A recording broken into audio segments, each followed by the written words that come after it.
يصلح لكم أعمالكم ويغفر لكم ذنوبكم ومن يطع الله ورسوله فقد فاز فوزا عظيما. ما بعد. Para jamaah Masjid At-Taqwa yang dirahmati oleh Allah SWT, pertama-tama mari kita bersyukur hanya kepada Allah SWT karena kita masih diberikan petunjuk, diberikan kemudahan untuk menjalankan sholat zuhur secara berjamaah yang wajib bagi seorang laki-laki. Mudah-mudahan amalan-amalan kita ini diterima oleh Allah Subhanahu wa taala. Amin. Semoga salawat serta salam senantiasa terlimpah kepada junjungan Nabi kita Muhammad SAW. Para jamaah rahimani wa rahmatullah, pada kesempatan yang singkat ini saya ingin menyampaikan beberapa nasihat dari Nabi kita Muhammad SAW tentang pentingnya pertemanan, pentingnya memiliki kawan. Kawan tidak hanya sekedar memberikan sesuatu kepada kita, tetapi teman itu adalah memberikan nasihat kepada kita. Karena di dalam Islam pertemanan itu bukan hanya di dunia, tapi akan terbawa ke akhirat.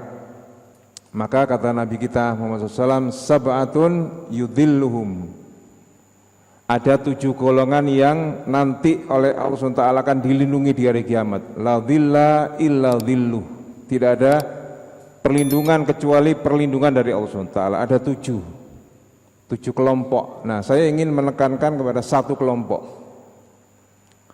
Ada kata Nabi, rojulani tahabba fillah, ada 2 orang laki-laki yang dia berteman karena Allah SWT.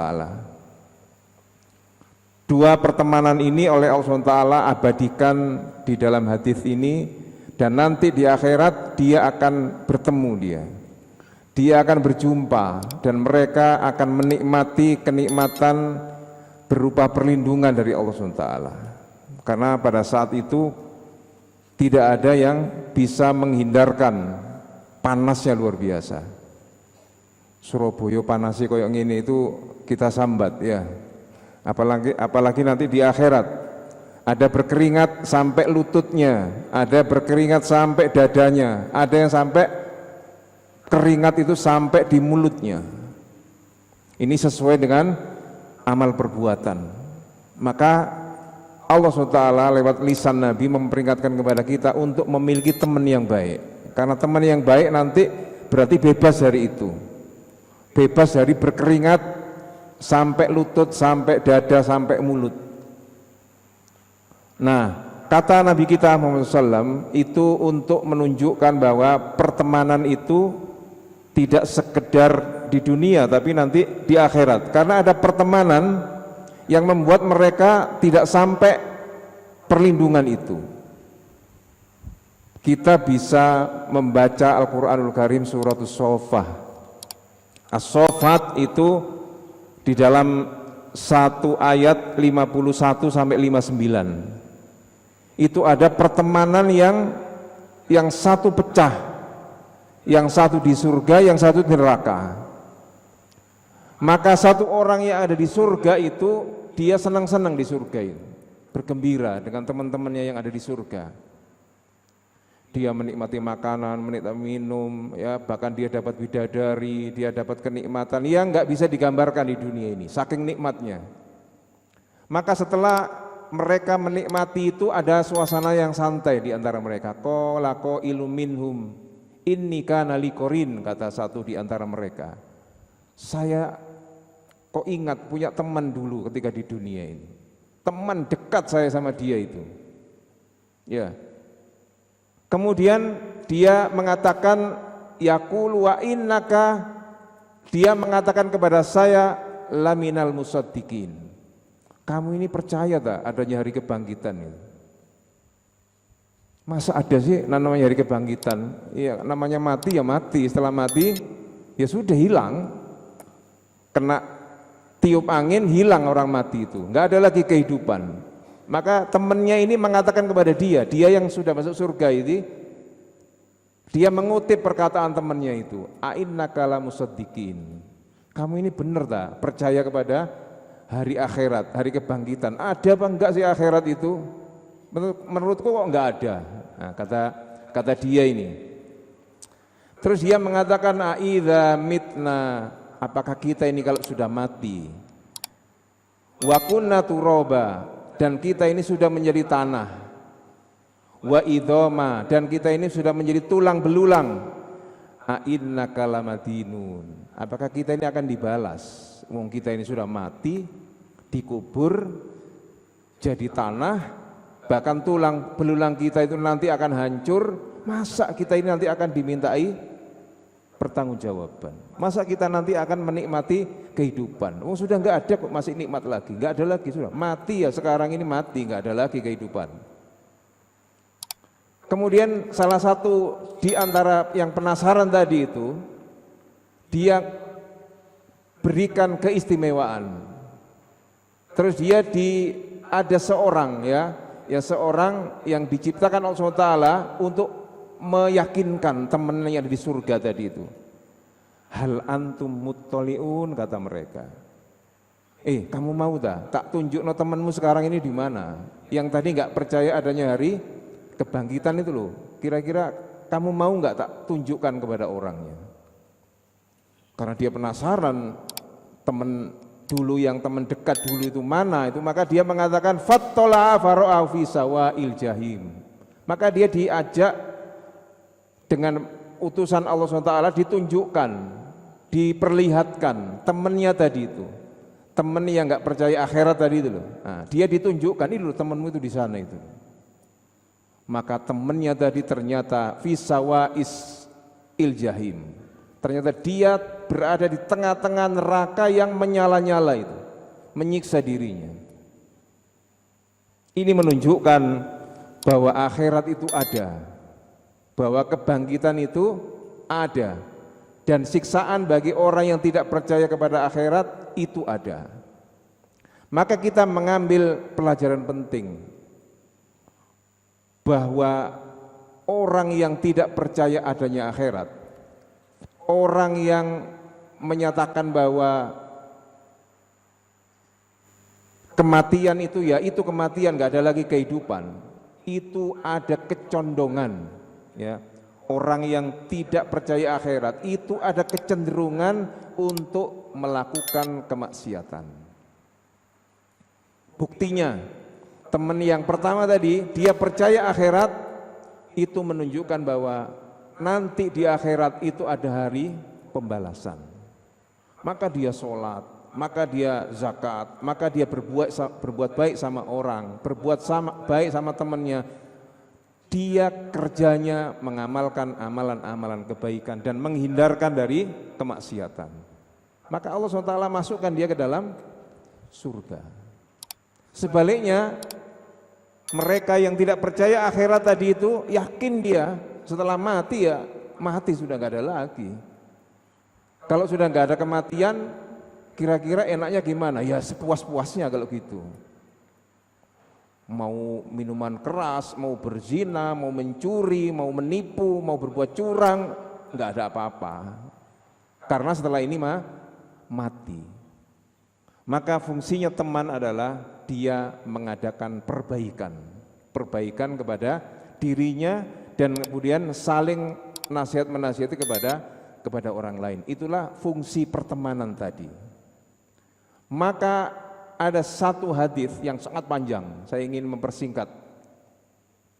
Hadis ini meriwayatkan ada 3 orang. 3 orang ini saling berteman, teman-temannya orang baik 3 orang ini. Maka 3 orang ini pergi bertamasya dia ke satu tempat di wilayah gunung gitu dia. Maka ketika di atas perbukitan itu ternyata ada hujan. Maka kemudian 3 orang ini masuk ke dalam satu gua. Maka setelah masuk ke dalam gua, 3-tiganya masuk, dan kemudian ternyata Allah SWT mentakdirkan ada batu yang jatuh, sehingga batu tadi itu masuk menutupi pintu goa, maka 3 orang tadi nggak bisa keluar karena batu besar, nggak mungkin mereka punya kekuatan. 3 orang, ini batu besar. Maka kemudian karena mereka ini orang-orang yang baik, orang-orang yang beriman, orang yang melakukan amal-amalan kebaikan, maka saling menasihati. Kira-kira ini siapa yang kita minta bantuan? Dalam keadaan enggak ada pihak manapun yang waktu itu belum ada HP ya. Kalau ada HP mungkin nelpon temannya. Ini enggak ada HP. Maka kemudian salah satu di antara mereka saling berdiskusi, kira-kira kita mau apa? Ayo kita dorong, nggak mungkin. Batu besar ini nggak mungkin bisa kita dorong. Maka satu di antara mereka ini berdoa kepada Allah SWT. Kita ini nggak mungkin bisa keluar ini, kecuali minta pertolongan kepada Allah Ta'ala. Maka satu di antara mereka mengatakan, gimana caranya meminta tolong kepada Allah SWT? Caranya bagaimana? Maka yang satu mengatakan, aku punya cara. Caranya bagaimana? Kita minta kepada Allah SWT lewat perbuatan baik kita. Kita punya perbuatan baik apa? Itu nanti yang kita jadikan perantara untuk meminta kepada Allah SWT. Kita berbuat baik apa, kemudian kita minta pertolongan kepada Allah SWT. Dengan perbuatan baik itu mungkin Allah SWT bisa menolong kita. Ayo, kalau gitu kamu punya perbuatan baik apa? Ceritakan kepada kita, kemudian langsung minta kepada Allah SWT. Maka satu di antara mereka mengatakan, iya aku dulu pernah berbuat baik. Saya pernah suatu malam datang ke rumah orang tua saya. Saya ini punya profesi penjual susu. Saya belum mau pulang ke rumah kalau saya nggak mampir ke orang tua saya. Saya mampir, saya kasih susu kepada orang tua saya. Orang tua saya dua-duanya sudah tua, tapi saya nggak tinggal serumah. Maka dia bawa susu itu ke rumah orang tuanya setiap hari itu. Tapi pada saat itu orang tua saya ketika saya datang, mereka berdua sedang terlelap tidur. Maka saya letakkan susu itu di samping orang tua saya dan saya tunggu. Saya enggak mau membangunkan orang tua saya. Kasihan mereka sudah tua, terlelap tidur. Mungkin terganggu kalau saya bangunkan. Maka dia tunggu orang tua itu dengan ikhlas. Ikhlas dia nunggu orang tuanya sampai tengah malam. Enggak bangun-bangun orang tuanya. Sampai hampir mau pagi orang tuanya itu bangun ternyata. Ternyata dilihat ada putranya tidur di sampingnya itu. Maka orang tuanya mengatakan, kamu bangun. Kamu kenapa? Kok tidak membangunkan saya ketika kamu datang seperti biasanya? Maka kemudian dia mengatakan, aku nggak mau, bapak ibu lagi terlelap, lagi istirahat, mungkin lagi capek, saya nggak mau, saya ikhlas semalam ini nunggu ibu bapak. Maka dia kemudian mengatakan kepada 2 temannya tadi yang di gua, saya melakukan itu ikhlas karena Allah Ta'ala, tidak ada kepentingan apa-apa. Maka dia berdoa kepada Allah Ta'ala, ya Allah kalau memang perbuatanku waktu itu adalah ikhlas karena Allah Ta'ala menunggu orang tua saya untuk menunggui mereka minum susu, maka bukakan batu besar ini. Maka doa mereka sampai kepada Allah Ta'ala sehingga kemudian batu itu tergeser, digeser oleh Allah Ta'ala lantaran perbuatan baik orang ini. Maka kemudian giliran yang kedua, laki-laki yang kedua, ya kamu punya amalan apa? Ini sudah buka geser ini sudah, tapi kita nggak bisa keluar karena gesernya masih sedikit. Maka dia mengatakan, ya aku punya kayaknya amalan, mudah-mudahan amalanku ini bisa membuka pintu, bisa membuka batu ini. Maka dia menceritakan, aku dulu adalah seorang yang cukup aku memiliki kehidupan yang mapan. Kemudian aku memiliki keinginan kepada anak saudara saya, paman saya itu. Anaknya cantik, anaknya baik. Maka aku kepingin dekat sama dia, ingin saya peristri dia. Maka diadakan pendekatan kepada anak paman tadi itu. Maka kemudian disampaikan hajatnya bahwa saya kepingin sama kamu. Maka dia, perempuan tadi itu mengatakan, enggak, saya enggak mau. Maka setengah kalau ditolak cintanya kan agak kecewa gitu ya. Tapi kemudian dia sudah dilupakan perempuan tadi itu. Ya, karena dia berkecupan, mungkin ada wanita lain lebih suka sama dia. Maka setelah datang proses waktu jalan, ternyata perempuan tadi yang dia taksir tadi itu ternyata memiliki kebutuhan. Memiliki keinginan yang terpaksa dia harus sampaikan. Maka perempuan tadi itu mengatakan datang kepada dia. Maka laki-laki tadi mengatakan dalam hatinya, oh ini ketepaan ini, dulu yang saya incar sekarang datang. Maka perempuan tadi mengatakan butuh uang sekian untuk sesuatu yang harus saya bayar. Maka laki-laki tadi mengatakan aku siap bayarkan. Nah, ternyata yang dia butuhkan ada 100 gram emas. Maka dia kemudian laki-laki mengatakan akan aku bayar, tapi ada syaratnya. Maka laki-laki tadi mengatakan kamu harus tidur dengan aku. Maka perempuan tadi dalam keadaan terpaksa mau aja, sudah nggak apa-apa, hanya sekali aja kok, setelah itu enggak ya. Nilainya nggak apa-apa bagi dia, tapi yang penting saya dapat uang senilai 100 gram emas. Maka kemudian dia terjadi perjanjian dan kemudian transaksi dan mau tidur bersama. Maka ketika mau terjadi proses penetrasi tadi, maka perempuan tadi itu langsung mengatakan ittaqillaha, bertakwalah kepada Allah SWT, takutlah kamu kepada Allah SWT, jangan memasukkan barang ketika belum ada sah tidaknya pernikahan itu.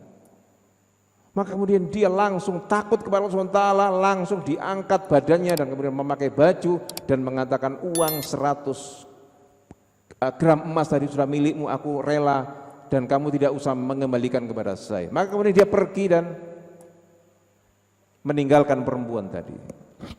Maka dia kemudian berdoa kepada Allah SWT di depan dua orang teman yang dalam gua tadi. Andai kata perbuatan tadi itu saya ikhlas karena Allah SWT, maka mudah-mudahan batu ini bisa bergeser. Maka Allah SWT mendengar doa orang kedua tadi dan kemudian Allah SWT menggeser.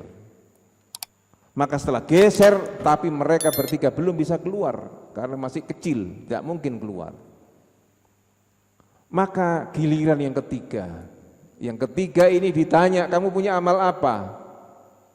Maka dia berpikir sejenak dan dia kemudian mengatakan, aku punya amalan. Mudah-mudahan amalan ini bisa membuka pintu ini. Maka dia kemudian menceritakan bahwa saya dulu adalah seorang yang bagian bayari pegawai, bayari gaji pegawai. Maka kemudian suatu hari saya bayari, saya kasih satu persatu. Sekian banyak pegawai sudah selesai, kecuali ada satu amplop yang tidak diambil, pegawai itu enggak datang. Maka kemudian pegawai tadi ditunggu sehari, 2 hari, seminggu, 2 minggu, ya, sebulan, 2 bulan, sampai setahun enggak datang. Maka dia kemudian punya inisiatif, amplopnya ini kalau saya simpan atau uang ini kalau saya biarkan di sini bisa-bisa hilang. Bisa jadi saya tergoda untuk memanfaatkan uang ini. Maka kemudian dia berinisiatif, amplop tadi diberikan sepasang domba, sepasang kambing, maka dia belikan.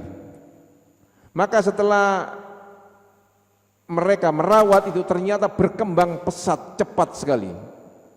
Karena kambing memiliki nafsu makan yang tinggi dan juga memiliki bisa melahirkan sekian banyak dalam waktu setahun. Maka ternyata kambing tadi berkembang sampai banyak menjadi satu lembah. semuanya isinya kambing. Maka kemudian setelah kambing itu banyak, ternyata pemilik amplop tadi datang. Setelah datang kemudian dia menyatakan hajatnya. Kamu masih ingat saya? Iya ingat. Kamu dulu yang punya amplop enggak kamu ambil? Iya. Sekarang mau apa? Saya mau ngambil amplop itu. Kita kira-kira kalau kita punya satu lembah kambing, apa yang kita perbuat dengan adanya orang datang tadi? Dia tinggal ambil aja, ambil satu atau dua senilai uang amplop tadi. Kalaupun dikasih, orang yang pemilik amplop tadi akan mengatakan, iya nggak apa-apa sudah, tak ambil satu aja.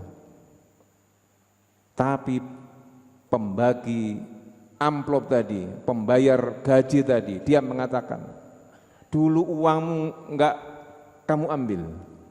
Kemudian saya tunggu sebulan, 2 bulan, setahun, 2 tahun, kamu enggak datang, saya belikan kambing. Sekarang ini kambingnya banyak itu ambilan semua. Maka kemudian setelah dia mengatakan begitu, langsung dia angkat tangan di depan temannya yang dua tadi. Ya Allah, kalau memang amalanku itu amalan yang ikhlas, maka bukakan batu ini dari goa ini. Kalau kita nilai, kira-kira amal yang terbaik mana? 1, 2, 3 tadi. Nilai yang paling tinggi yang mana? Kalau yang tadi orang tua. Yang kedua, orang yang berbuat maksiat enggak jadi. Yang ketiga, dia diberikan amanah. Kalau yang satu tadi urusannya sama orang tua, kalau ini urusannya sama perempuan laki-laki, ini urusannya sama orang banyak, amanah. Maka pada saat itu komunitas masyarakatnya ada percaya terhadap amanah. Amanah itu mahal sekali pada saat itu. Hampir semua masyarakat masih memegang amanah. Pada saat itu amanah sangat mahal sekali. Nah, apalagi sekarang orang seperti ini adalah orang yang langkah.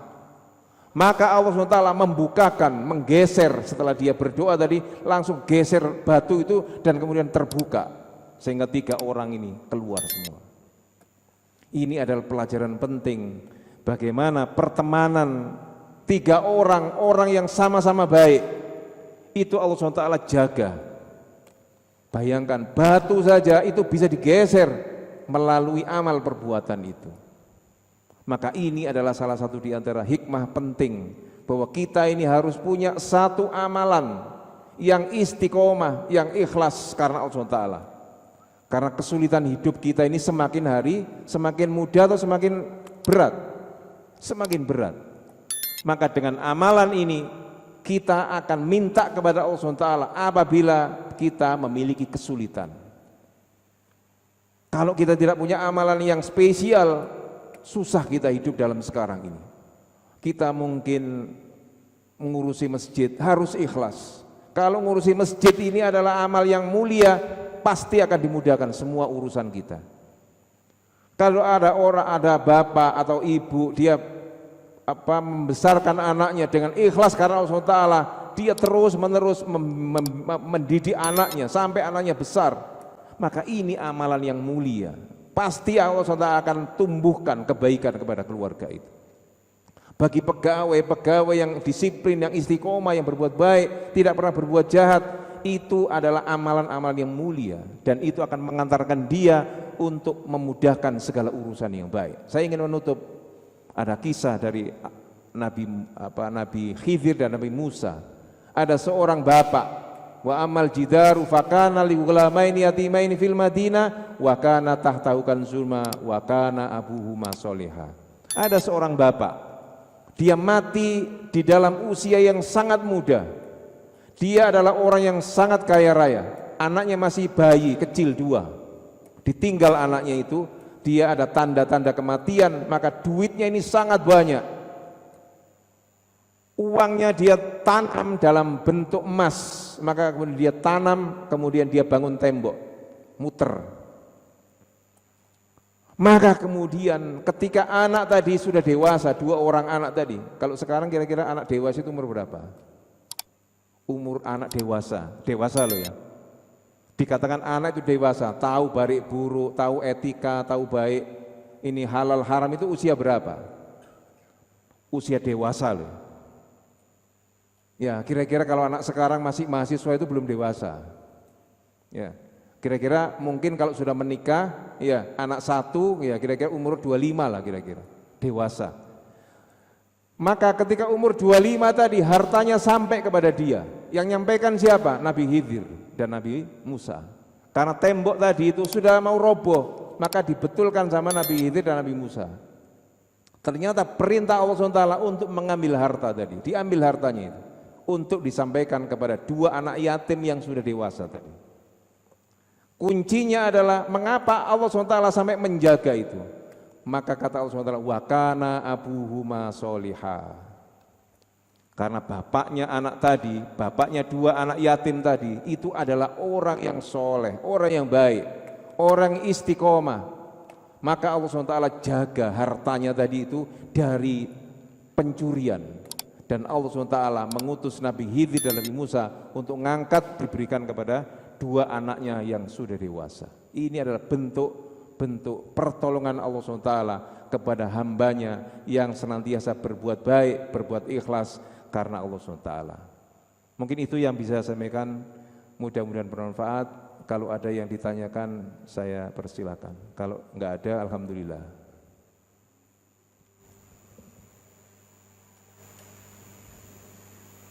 Cukup ya. Mudah-mudahan apa yang saya sampaikan bermanfaat. Aku qouli hadza, mari kita tutup dengan doa kafaratul majelis. Subhanaka Allahumma wa bihamdika asyhadu an la ilaha illa anta astaghfiruka wa atubu ilaik. Wassalamualaikum warahmatullahi wabarakatuh.